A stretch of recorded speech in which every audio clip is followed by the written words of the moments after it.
नमस्कार दोस्तों, स्वागत है आप सभी का एक बार फिर से आपके अपने YouTube channel join tech one में। दोस्तों, जैसा कि आप सभी को पता है कि एक प्राइवेट एपीएस संचालक के लिए काफ़ी ज़्यादा दिक्कतें यहाँ पे आने लगी हैं, चाहे वो एपीएस डिसेबल को लेकर के है या पार्शियल अमाउंट को लेकर के है, या दोस्तों यहाँ पे जो एक्स्ट्रा चार्ज लिया जाता है 1000 पे 10 रुपये के एवज, वो भी काफ़ी दिक्कत में इस समय पड़ गया है। तो यहाँ पे काफ़ी लोगों का जो रिटेलर भाई हैं, उनके मन में ये ख्याल आता है कि क्या ये समस्याएं जो हैं वो केवल प्राइवेट एपीएस में ही हैं या जो मिनी ब्रांच हैं उनमें भी हैं। तो यहाँ पे मैं आप लोगों को बताऊं कि 90% ये समस्याएं जो हैं वो केवल प्राइवेट एपीएस संचालकों के पास में है। जो मिनी ब्रांच वाले हैं उनके पास यहाँ पे बिल्कुल नहीं है। तो आज के इस वीडियो में हम लोग देखेंगे कि अगर हमको एक मिनी ब्रांच खोलना हो तो हम कैसे खोल सकते हैं, क्या क्या आवश्यक दस्तावेज हैं, इनमें कमाई हमारी कैसे होती है, सीएसपी क्या है, कैसे हम इसको मतलब इसकी फ्रेंचाइजी को ले सकते हैं। सभी मुद्दों पे हम लोग यहाँ पे इस वीडियो में डीपली बातचीत करने वाले हैं। अगर आप इच्छुक हैं एक मिनी ब्रांच के विषय में जानकारी को करने के लिए या आप खोलने के लिए ही इच्छुक हैं, तब आपके लिए ये वीडियो बहुत ज़्यादा काम की होने वाली है। दोस्तों, मैं आपको सबसे पहले यहाँ पे बता दूं कि सीएसपी एक्चुअल में क्या है। सीएसपी को कहते हैं इंग्लिश में कस्टमर सर्विस पॉइंट, हिंदी में कहा जाता है इसको ग्राहक सेवा केंद्र। ठीक है, इसमें रिजर्व बैंक ऑफ इंडिया ने यहाँ पर प्रत्येक बैंकों को इसकी अथॉरिटी दे रखा है कि अगर उनके यहाँ काफ़ी ज़्यादा अकाउंटधारी हो गए हैं, ऐसे में काफ़ी ज़्यादा भीड़ लगती है, तो कोई सा भी बैंक अपने से अपने क्षेत्र में चाहे तो मिनी ब्रांच ओपन कर सकता है।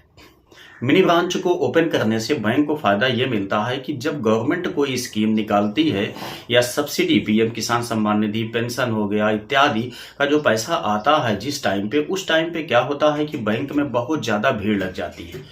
वहाँ पे बैलेंस इंक्वायरी हुआ, अकाउंट ओपनिंग हुआ या बैलेंस विड्रा हुआ या जमा हो गया, इन सब चीज़ों को लेकर के बहुत बड़ी भीड़ लग जाती है, जिसमें कस्टमर को अपने इच्छानुसार समय से वहाँ पे पेमेंट नहीं हो पाता है या उनकी जो भी इंक्वायरी है, स्टेटमेंट है, वो सारी चीज़ें नहीं हो पाती हैं। ठीक है, क्योंकि यहाँ पे जो कस्टमर होता है उसके पास बहुत से काम होते हैं जो कि पेंडिंग में होते हैं बैंक में। केवाईसी हो गया या पासबुक मॉडिफाई हो गया या मान लेते हैं कोई मोबाइल नंबर अपडेट करवाना हुआ, तो ये सब बहुत सारे ऐसे काम हैं जिनकी वजह से बैंक में बहुत ज़्यादा भीड़ लग जाती है। तो इसीलिए यहाँ पे रिजर्व बैंक ऑफ इंडिया ने ये सुविधा प्रोवाइड की है बैंकों को। तो अगर आप बैंक से यहाँ पे सीएसपी लेना चाहते हैं, ठीक है, तो कैसे आप ले सकते हैं। सवाल ये आता है कि अगर आपको सीएसपी लेना है तो आप कैसे ले सकते हैं। तो यहाँ पे देखिए, सबसे पहली बात मैं आपको बता दूं, जो आवश्यक दस्तावेज हैं वो क्या लगेंगे, कितना खर्चा आएगा, कितना कमाई होगी, सब कुछ मैं आपको डिटेल बताऊंगा। लेकिन सबसे पहले बात करता हूं कि अगर आपको सीएसपी लेना हो तो आप कैसे ले सकते हैं। तो देखिए, इसके लिए दोस्तों जो रिक्वायर्ड डॉक्यूमेंट हैं वो आपके पास क्या क्या होना चाहिए। इसके पहले क्या होता था कि लगभग 8 से 10,000 रुपये डिपॉजिट होता था, बहुत आसानी से आपका सीएसपी मिल जाता था। वहाँ पे कोई आपको ना तो अपना वेल्डिंग जहाँ पे आप खोलने वाले हैं सीएसपी, और ना ही आपको कंप्यूटर, लैपटॉप इत्यादि मतलब एक्स्ट्रा लेने की आवश्यकता पड़ती थी। लगभग 10,000 के डिपॉजिट में सभी यहाँ पे जो मिनी ब्रांच वाले हैं मतलब व्यक्ति हैं, उनको यहाँ पे मिनी ब्रांच अलाउ कर दिया जाता था। वहाँ पे जो ये डिपॉजिट किया जाता था उसी के माध्यम से उनको कंप्यूटर, लैपटॉप इत्यादि दे दिया जाता था। ठीक है, अब यहाँ पे सवाल ये है कि वर्तमान टाइम में किस तरीके से हम ले सकते हैं। तो इसमें देखिए, आपको दोस्तों यहाँ पे सबसे पहली बात ये है कि कुछ डॉक्यूमेंट आपको चाहिए जो मैं आपको बता दे रहा हूँ। आधार कार्ड आपके पास होना चाहिए, पैन कार्ड आपके पास होना चाहिए। ठीक, ये 2 डॉक्यूमेंट आपके पास होना चाहिए। तीसरी बात यहाँ पे ये है कि आपके पास हाई स्कूल की मार्कशीट होनी चाहिए, मतलब कम से कम आप हाई स्कूल तक क्वालिफिकेशन तो लिए हुए हों। ठीक है, उसके बाद पुलिस वेरिफिकेशन यहाँ पे अब मांगा जाता है। हालांकि चरित्र प्रमाण पत्र है तो भी यहाँ पे काम आपका चल सकता है। ठीक है, उसके बाद दोस्तों आप जहाँ पे खोलने वाले हैं सीएसपी पॉइंट, उस एरिया का यानी कि उस क्षेत्र का आपको आकलन थोड़ा से होना चाहिए, क्योंकि जब आप बैंक मैनेजर से बात करने जाते हैं कि हमको मिनी ब्रांच चाहिए, तो वो पूछता है आपसे कि आपके एरिया में कितने ऐसे कस्टमर हैं जो कि यहाँ पे इस सुविधा का लाभ ले सकते हैं। ठीक है, तो आपको बताना होगा वहाँ पे कि हमारे पास जो है वो काफ़ी, जैसे 8,000 10,000 की आबादी है जहाँ से कि ये सीएसपी पॉइंट अच्छी तरह से चल सकता है। ठीक है, एक बात ये हो गई। दूसरी बात दोस्तों ये है कि आपको बैंक को बताना होगा इस बात को लेकर के कि आपके सीएसपी पॉइंट खोलने से बैंक को किस तरीके से बेनिफिट होगा। ठीक है। अच्छा, नेक्स्ट बात यहाँ पे ये आती है कि जिस स्थान पे आप, जिस बिल्डिंग में आप खोलने वाले हैं सीएसपी पॉइंट, अगर वो आपका है तो उसका कागज होना चाहिए जो कि आपको जमा करना पड़ेगा। यदि आपने रेंट पे उसको लिया है, ठीक है, रेंट में आप लेने वाले हैं, तो आपको रेंट एग्रीमेंट वो भी आपको सबमिट करना होगा बैंक मैनेजर के पास, ठीक है। तो इतना सारा डॉक्यूमेंट आपके पास तो होना ही चाहिए। अगर इतना डॉक्यूमेंट आपके पास है तो आपको ये सबसे पहले पता करना है कि आपके एरिया में कौन सी बैंक का मिनी ब्रांच नहीं है, ठीक है। ये आपको विशेष ध्यान देना है कि कौन सी बैंक का मिनी ब्रांच आपके एरिया में नहीं है, क्योंकि यहाँ पे कुछ बाउंडेशन होते हैं कि लगभग 3 किलोमीटर के आसपास में मतलब दूसरा सीएसपी पॉइंट ना खुले, ये एरिया का बाउंडेशन होता है। तो अगर मान लेते हैं आपके जस्ट बगल में ही किसी एक बैंक का सीएसपी पॉइंट खुला हुआ है तो उस बैंक का आपको सीएसपी पॉइंट नहीं मिलेगा। लेकिन हाँ, अन्य किसी भी बैंक का आप चाहें तो वहां पे सीएसपी पॉइंट आप उसी के जस्ट बगल में ही ले सकते हैं, कोई विशेष दिक्कत इसमें नहीं आएगी, ठीक है। तो आपको ये पता करना है कि कौन से बैंक का सीएसपी पॉइंट आपके आसपास में नहीं है, उस बैंक के मैनेजर को से आपको बात करनी पड़ेगी। उसके बाद वहीं पर आपको टोटल सब कुछ बताया जाएगा कि आपको फ्रेंचाइजी मिलेगा या नहीं मिलेगा। देखिए, मिलता तो है, इसमें कोई कहने की बात नहीं है कि कहीं पर भी कोई सा भी बैंक है वो मिनी ब्रांच तो खोला ही है, सभी ने खोला है, ठीक है, सभी को अलाउ भी है, तो यहाँ पे मिल जाएगा, कोई दिक्कत नहीं है। अब बात ये आती है कि खर्च कितना पड़ेगा। तो देखिए, सबसे पहले यही आपका सबसे बड़ा मोटिव होता है, खर्च कितना पड़ेगा। तो मैं आपको बताऊं दोस्तों कि ये जो मतलब कि मिनी ब्रांच दी जाती है, भले भी आप किसी बैंक के मैनेजर से बात कर लेते हैं, लेकिन इसके बावजूद भी इसका जो टेंडर होता है वह फ्रेंचाइजी के तौर पे होता है। तो बहुत सारी फ्रेंचाइजी कंपनियां यहाँ पे इस क्षेत्र में काम कर रही हैं, ठीक है, जिनका अलग अलग अपना अपना रेट होता है। तो लगभग यहाँ पे 20 से 30 हजार रुपए आपको डिपॉजिट करना पड़ेगा यहाँ पे फ्रेंचाइजी के तौर पे। उसके बाद जो कि वही मतलब कि जो ये डिपॉजिटर होंगे वही आपका कमीशन भी फिक्स करते हैं कि आपको कितना कमीशन मिलेगा किस बैंक का, ठीक है। अच्छा, 20 से 30 हजार रुपए आपका डिपॉजिट हो जाएगा। उसके बाद देखिए, यहाँ पे दोस्तों कुछ चीजें एक्स्ट्रा हैं जिसके तौर पे आपका कम से कम टोटल 1 लाख रुपए तो लग ही जाएगा, क्योंकि आप जहाँ पे रूम लेंगे वहां पे दोस्तों आपको काउंटर की आवश्यकता पड़ेगी। अपने से आपको यहाँ पे लैपटॉप लेना होगा या कंप्यूटर लेना होगा, वाईफाई लेना होगा, प्रिंटर लेना होगा, ठीक है, या जो भी कुर्सी मेज इत्यादि काउंटर की व्यवस्थाएं हैं वो आपको अपने से करना होगा। तो टोटली देखा जाए तो लगभग 1 लाख के आसपास में यहाँ पे खर्च आपका बैठ जाएगा। लेकिन कमर्शियल नॉन कमर्शियल क्षेत्र पे भी डिपेंड करता है कि ये चीज आपकी कितनी महंगाई वाली है, ठीक है।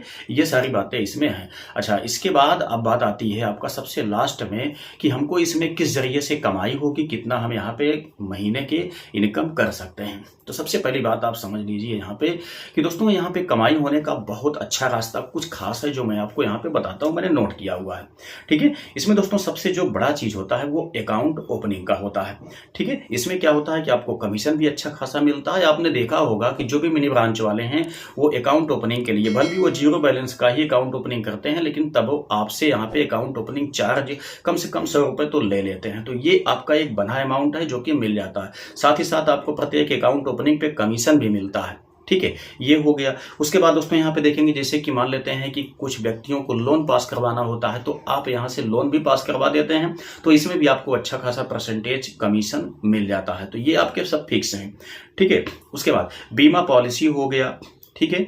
या दोस्तों इसी में जैसे कि पासबुक बनाना हुआ, केवाईसी अपडेट करना हुआ, तो पासबुक बनाने के लिए हमने देखा है कि इसमें जो भी मिनी ब्रांच वाले होते हैं 50 से 100 रुपए तक यहाँ पे चार्ज कर लेते हैं, ठीक है। अब यहाँ पे देखिए कि अगर 50 से मतलब 100 रुपए चार्ज कर लेते हैं तो कभी कभी क्या होता है कि बैंक जो है, जैसे अभी इसके पहले क्या हुआ था कि पंजाब नेशनल बैंक हो गया, ठीक है, या यूनाइटेड बैंक ऑफ इंडिया हो गया, ओरिएंटल बैंक हो गया, तो कई टाइप के जो बैंकें हैं वो किसी अन्य बैंक में विलय हो गई थी। तो अगर ऐसी कोई मतलब पोजीशन आती है, ऐसी कोई समस्याएं आती हैं कि जब बैंक जो है विलय होती है, तो इस सिचुएशन में आप ध्यान देंगे कि जितने लोग के आपके कस्टमर हैं सभी का यहाँ पे दोस्तों पासबुक बदलने की आवश्यकता पड़ती है, या बीच बीच में वैसे भी पासबुक खो जाती है, फट जाती है। तो ऐसे में यहाँ पे मतलब कम से कम 50 से 100 रुपए यहाँ पे पासबुक बदलने का या बनवाने का चार्ज भी ले लिया जाता है। तो ये सब आपका जो है बना अमाउंट है। इसी में दोस्तों देखा जाए तो केवाईसी अपडेशन है, केवाईसी अपडेट अगर मतलब कोई करवाता है तो उससे भी आप यहाँ पे सुविधा ले सकते हैं, कुछ शुल्क ले सकते हैं, क्योंकि यहाँ पे केवाईसी अपडेट का भी फैसिलिटी आपको मिल जाती है। ठीक है, बहुत सारे काम है ऐसे जो कि आपको यहाँ पे मिल जाते हैं, बैंक आपको नहीं जाना पड़ता है। इसके बाद दोस्तों जिसे मान लेते हैं कुछ रिकरिंग यानी कि आरडी अकाउंट होता है, एफडी अकाउंट होता है। अगर आप आरडी करवाते हैं या एफडी करवाते हैं तो इसमें भी आपको एक बड़ा अमाउंट कमीशन के तौर पर मिलता रहता है। ठीक है, तो ये आपके कुछ खास चीजें हैं। इसके बाद दोस्तों जो आता है इसमें आपका जो कंटिन्यूअस मतलब कि इनकम देने वाला है दोस्तों, ये है आपका जमा करना, निकासी करना, बैलेंस को ट्रांसफर करना। ठीक है, तो यहाँ पे बैलेंस, निकासी, जमा, ट्रांसफर ये तो आपके पास कंटिन्यू होते ही रहेंगे, क्योंकि आप यहाँ पे जमा, निकासी, ट्रांसफर पे एक भी पैसा कमीशन एक्स्ट्रा किसी से चार्ज नहीं करते हैं। तो ऐसे में जो मिनी ब्रांच वाले होते हैं इनके पास बड़ी संख्या में कस्टमर आते हैं। ठीक है, तो इन सब चीजों से इनका जो कमीशन बन जाता है, टोटल देखा जाए तो अकाउंट ओपनिंग को ले लिया जाए, अगर मान लेते हैं डेली एक अकाउंट ओपनिंग होता है दोस्तों, तो भी यहाँ पे बहुत अच्छा ग्रोथ आपका हो सकता है। महीने के देखा जाए तो 30 अकाउंट अगर आपने खोल दिया तो 3,000 रुपये तो आपको वैसे मिल गया, प्लस उसका जो कमीशन मिल रहा वो तो अलग मिल गया। ठीक है, या केवाईसी अपडेट हो गया, या दोस्तों आपने किसी को लोन दिलवा दिया, ठीक है, जो मैंने आपको बताया, एफडी करवा दिया, आरडी करवा दिया, तो इन सब से भी आपका अच्छा खासा कमीशन बन जाता है, बैलेंस आपका ये अच्छा बनाता है। उसके बाद जमा निकासी पे दोस्तों यहाँ पे बहुत अच्छा कमीशन मिलता है। तो टोटली देखा जाए तो आपके बैंकिंग सेक्टर से दोस्तों यहाँ पे आसानी से 35 से 50,000 रुपए तो बन ही जाता है, इसमें कुछ दाग लगने की बातें नहीं है। ठीक है, अच्छा एक्स्ट्रा कुछ यहाँ पे आपके सोर्स हो सकते हैं जिससे आप लोग अपनी इनकम को बढ़ा सकते हैं अपने मिनी ब्रांच पे। वो क्या होता है दोस्तों, जैसे कि मान लेते हैं आपने अपने मिनी ब्रांच पे ऑनलाइन की सुविधा प्रोवाइड कर दिया, या मान लेते हैं आपने आधार इनरोलमेंट सेंटर मतलब प्रोवाइड करवा दिया, किसी को बैठा दिया। ठीक है, तो इन सब चीजों से आपका जो है एक्स्ट्रा अर्निंग भी होती रहेगी। लेमिनेशन मशीन आपने खरीद लिया, जिससे कि मतलब कुछ जो लोग आएंगे उनका लेमिनेशन की आवश्यकता होगी तो वो भी आप कर देंगे। तो ऐसे मतलब जो एक्स्ट्रा सोर्स हैं वो भी आप अपने शॉप पे बढ़ा सकते हैं। लेकिन मिनी ब्रांच का जो मैंने आपको तरीका बताया दोस्तों, इस तरीके से आप लोग ओपन कर सकते हैं। इसमें सबसे अच्छी बात यह है कि एक्स्ट्रा चार्ज हम नहीं लेते हैं, जिसकी वजह से हमारे पास कस्टमर की भीड़ बनी रहती है। और साथ ही साथ जैसे आपको मैं बताऊं एक छोटा सा एग्जाम्पल कि जिसे आप यूट्यूब चैनल खोल लेते हैं, तो इसमें क्या होता है कि कम से कम मान के चलिए कि डेली नहीं तो कम से कम महीने में 2, 4, 5 सब्सक्राइबर तो बढ़ते ही है ना। तो क्या होता है, ये कंटिन्यू ग्रोथ होता चला जाता है। एक दिन ये होता है कि मिलियन, 10 मिलियन, 20 मिलियन सब्सक्राइबर बन जाते हैं किसी भी यूट्यूबर के। ठीक है, तो वैसे यहाँ पे जो ये आपका होता है मिनी ब्रांच, इसमें आपने एक अकाउंट ओपन कर दिया तो वो आपका कस्टमर बन गया परमानेंटली। ठीक है, और डेली आपने यहाँ पे कम से कम 1-2 अकाउंट ओपन किया तो महीने का 30 अकाउंट हो जाता है दोस्तों, साल का 365 अकाउंट बन जाता है। ठीक है, उसके बाद भी कुछ ऐसे निश्चित टाइम होते हैं जैसे कि स्कॉलरशिप वाला टाइम हो गया, तो इन सब टाइमों में क्या होता है कि बड़ी संख्या में अकाउंट ओपन होते हैं।